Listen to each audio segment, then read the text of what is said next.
আসসালামু আলাইকুম, সবাই কেমন আছো? আজকে আমি তোমাদের সাথে ক্রিসপি ডাল আর শাকের পকোড়া রেসিপিটা শেয়ার করব, যেটার জন্য আমরা প্রথমে ছোলার ডাল ব্লেন্ড করে রেখে দিয়েছিলাম, সেটা নিয়ে নিচ্ছি। তোমরা যে কোনো ডাল দিয়ে এটা বানিয়ে নিতে পারো। এরপরে আমি নিয়ে নিয়েছি 8 থেকে 10টা পুঁই শাকের পাতা।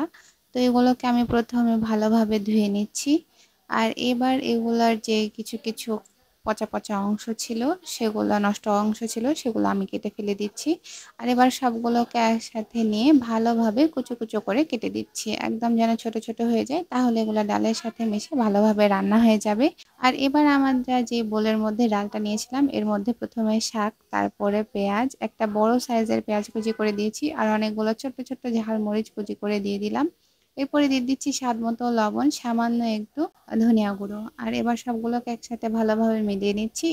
যেহেতু আমাদের ডালটা আগে ব্লেন্ড করে রেখেছিলাম, আর সেটাতে পরিমাণ মতো মশলা, আদা রসুন বাটা দেওয়া ছিল, তো তোমরা আলাদা করে ব্লেন্ড করে নিলে সেখানে আদা রসুন বাটা আর মশলাগুলো অ্যাড করে দিবে, তাহলে আমাদের মিক্সচারের স্বাদটা ঠিক থাকবে। এরপর একটা ফ্রাই প্যান দিয়ে দিচ্ছি চুলোর মধ্যে, আর এখানে আমরা প্রথমে 2 চা চামচ পরিমাণ তেল ব্রাশ করে নিচ্ছি। বড়ার যে মিক্সচারটা, সেইটা আমরা হাতের মধ্যে নিয়ে বড়ার শেপ করে দিয়ে দিচ্ছি। আর চুলোর আঁচটা মিডিয়ামে রাখতে চেষ্টা করবে, এতে করে বড়াটা পুরোটাই সুন্দরভাবে ভেতর থেকে রান্না হবে আর ক্রিস্পি একটা ভাব আসবে। আর কিছুক্ষণ পরে আমি উল্টে দিচ্ছি। এই তো এখন আবারও উপর দিয়ে তেল দিয়ে দিচ্ছি, আর চারদিকে ভালোভাবে লাগিয়ে নিচ্ছি, যেন প্রত্যেকটা বড়ার গায়ে ভালোভাবে তেলটা লেগে যায়।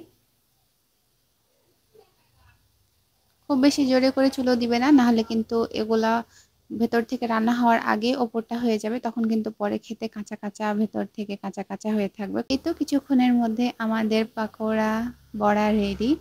তো এটা হচ্ছে তোমরা স্ন্যাক্স হিসেবে খেতে পারো, অথবা খিচুড়ি বা কোনো খাবারের সাথে সাইড ডিশ হিসেবে খেতে পারো। যে দেখো এটা ভিতর থেকে কি সুন্দর রান্না হয়েছে, আর ওপরটাও কিন্তু খুবই ক্রিস্পি আর অনেক টেস্টি। তো তোমরা চাইলে এটা বাসায় ট্রাই করতে পারো, এটা সত্যি অনেক টেস্টি। আমরা প্রায় এটা বাসায় খেয়ে থাকি, সেজন্য তোমাদের সাথে শেয়ার করলাম। এই তো ছিল আমার আজকের ভিডিও। দেখা হচ্ছে নেক্সট ভিডিওতে। সবাই সুস্থ থাকো, ভালো থাকো, আল্লাহ হাফেজ, টাটা।